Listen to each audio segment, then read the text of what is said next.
अगर हम प्रतिदिन लगभग हरी घास पर टहलें, नंगे पैर और हरी घास, जहाँ भी हरी घास हो, पार्क में हो, खेत में हो, कहीं भी हो, हरी घास पर टहलने से हमारे शरीर में जो 4 हार्मोन होते हैं, जिनको कि हमने नाम दिया है डोज। डोज मतलब डी से मतलब डोपामाइन, ओ से मतलब ऑक्सीटोसिन, एस से मतलब सेरोटोनिन और ई से मतलब एंडोर्फिन। तो जब ये हार्मोन, क्योंकि ये हैप्पी हार्मोन हैं, जब ये है हार्मोन हमारे शरीर में बनते हैं, और बनते कब हैं? जब हम नंगे पैर पृथ्वी के संपर्क में आते हैं और लगभग 1 घंटे रहते हैं, तब यह हार्मोन बनते हैं।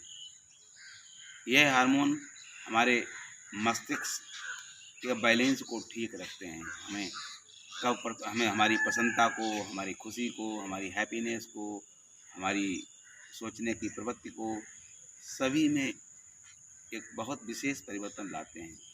और नंगे पैर हरी घास में टहलने से यह हार्मोन निर्मित होता है और हमारे शरीर पर तत्काल ही प्रभाव डालता है। इसमें देखने वाली बात यह है कि जब हम पृथ्वी के संपर्क में आते हैं नंगे पैर, तब यह हार्मोन बनता है और नियमानुसार विज्ञान कहती है कि पृथ्वी का जो वोल्टेज होता है वो 0 होता है और हमारे बॉडी का भी वोल्टेज 0 ही होना चाहिए। जब हमारे शरीर में डिफिशियंसी ऑफ इलेक्ट्रॉन्स हो जाती है, यानी कि हमारे शरीर में इलेक्ट्रॉन्स की कमी हो जाती है, तब हमारा शरीर जो है वो मैकेनिकल और टेक्निकल रूप से डिस्टर्ब होने लगता है और हम एक डिजीज की ओर बढ़ने लगते हैं और हमारा हार्मोनल डिसबैलेंस भी होने लगता है।